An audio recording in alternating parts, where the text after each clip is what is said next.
More Hamas rockets hit Israel last week, and the Israeli blockade of Gaza continued. As the conflict continues to wreak devastation on human lives, polls in Israel show right-wing former Prime Minister Benjamin Netanyahu edging ahead of more moderate, slightly Kadima party leader and current Foreign Defense Minister Tzipi Livni. Israel continued to launch attacks on Gaza the day before their own national elections. Last month, a 3-week Israeli assault left more than 1,300, mainly civilians, dead on the Palestinian side and 13 Israelis, 3 of them civilians on the Israeli side.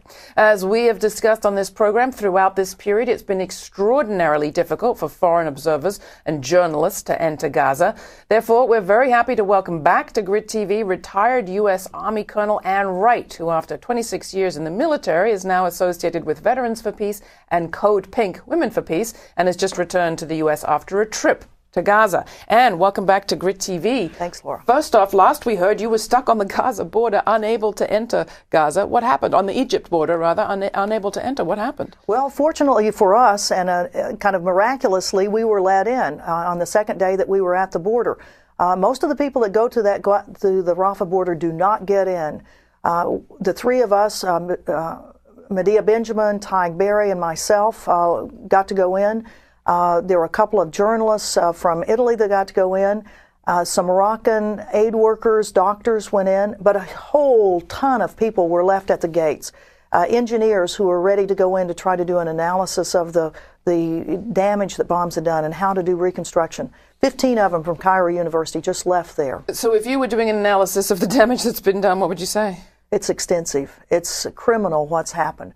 The Israeli rocket attacks, the artillery attacks, the naval bombardment in northern Gaza destroyed probably a half a mile of houses and of industries. Now, the Israeli missiles are quite different from the Hamas rockets. They're supposed to be guided. Was there any evidence that there were targets they were going after? They're sophisticated weapons, unlike the Hamas Indeed, devices. There were in the more built-up areas where they went after specific Hamas leadership homes or specific government facilities. You could see that, yes, a building was taken out, but the collateral damage that was done around that target was tremendous.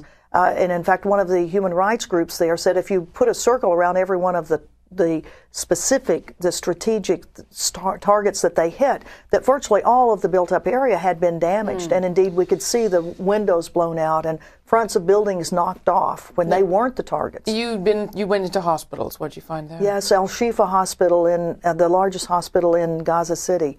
Well, one of the fascinating things was they put up a tent out in front of it so that they, with posters of the wounded, the dead, the pictures of them, so you could see all of this. The ambulances that had been blown up, they'd been dragged in there so you could see it. The weaponry that was used, the shells, United States military equipment that is fired by the Israelis, that the remnants of that have been brought in, and you can see it, that U.S. taxpayers' money is being used to purchase those weapons for the Israelis, and they're sending our rockets into the people of Gaza. That must have hurt for you as a member of that military for so long. Well, it certainly does. I mean, the use of anybody's military should be proportionate. It should be only in the last resort for national defense. But I would certainly say that the Israeli response to the unguided, not that I'm condoning what Hamas does and other groups, militant groups there, sending rockets into Israeli territory, but the disproportionate response of the Israeli military is criminal, in my opinion. No, there were more rocket attacks this week, and there are plenty of media headlines getting people to think, well, then we tried, there was an effort at a ceasefire, it's been broken, let them come what may. No, what has been broken is the country of, or the area called Gaza, where the industries of Gaza were specifically targeted, knocked out. The unemployment rates before were well over 70%. Now, any sort of manufacturing that was going on there, trying to make things for the people of Gaza, has been torn up. Huge plots of agricultural areas where Palestinians were growing their own food in Gaza have been just knocked down, torn up by the tanks purposefully going into agricultural areas, knocking down olive trees, going into agricultural areas, poultry farms, growing their own poultry. One of the most extraordinary places we went, tragically extraordinary, was an area in North Gaza where a family, extended family called the Al-Sama family, where 37 of that one family were killed in one rocket attack after the Israelis had told all of them in this neighborhood, you've got to get into one building, as they destroyed the rest of it, and then they destroyed the building that 150 were in. But is that any excuse for rockets on civilian parts of Israel? No, but you can certainly see why it would happen. What's the relationship right now between the people of Gaza and organizations like Hamas? And you said that there are others. Well, it was the people of Gaza that elected Hamas.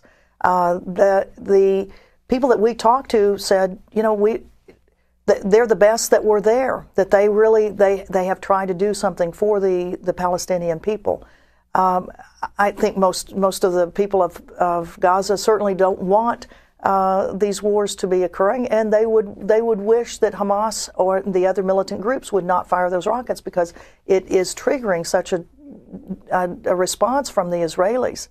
However, it's a response that figures in pretty well with the overall Israeli strategy, which is to force Palestinians out of area that legally is theirs, force them out of it so more settlements can be made. The other event that happened in the last few days was the interception by the Israeli Navy of another aid shipment, a ship from Lebanon this time. What do you know about what happened there? Well, it happened on the day actually we were leaving.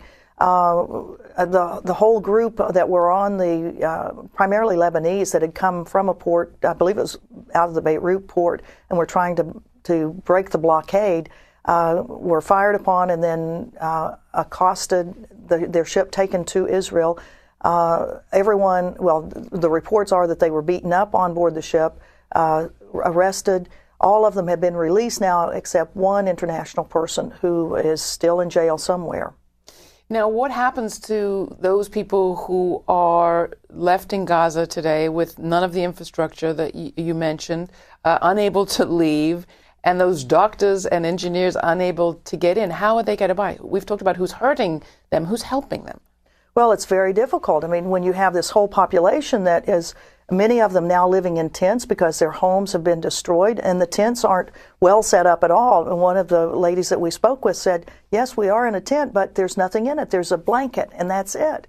When you have the food that comes in, other than UN rations, which tragically, in the last couple of days, Hamas has taken 2 of the convoys of UN food that's supposed to be going to the 900,000 out of 1.5 million people that live in Gaza are on UN rations. Hamas says they're not going to do it again. It was a mistake. Well, I hope it is, because that should not be happening at all. But for the people that are not on the rations, how do they get the food? Well, you talk about the tunnels that are still going on the Egyptian border. That was fascinating, because as we left after our 48 hours, as we had gone into Gaza, the Egyptian government, on the day we went in, made the decision that the border would close 48 hours later. And if you were in Gaza, you were going to stay there if you didn't come out on the Thursday. So our importance was to be able to be there, see things, talk about it as we come out, not to remain there. So we came on out, and the last thing we went to see were the tunnels. And on the Gaza side of the border, I mean, they're just right out there in the open, mounds of dirt, 20, 30 feet tall, where these guys are digging 1,500 tunnels. Several hundred of them have been destroyed by bombing, but it's amazing to me that all of them haven't been destroyed if they really wanted to. Well, what reason do you think there might be behind that? Well, I think that's the economic profit that a lot of Egyptians are getting from this, that they sell goods to the Palestinians at extraordinary profits to them. And then part of the profits go back to paying off the government officials that allow it to happen. I mean, it's out there in the open. And this $32 million the United States has given for tunnel detection, I mean, all you need is a pair of binoculars. It's detected. You don't need to give them $32 million for that. But it's extraordinary, the initiative, the creativity, the willingness to go through danger to keep those tunnels open that these Palestinians are doing. It's a city. Every one of the tunnels has generators, air compressors, refrigerators. Well, it's their lifeline to food and medicine at this point. It certainly is.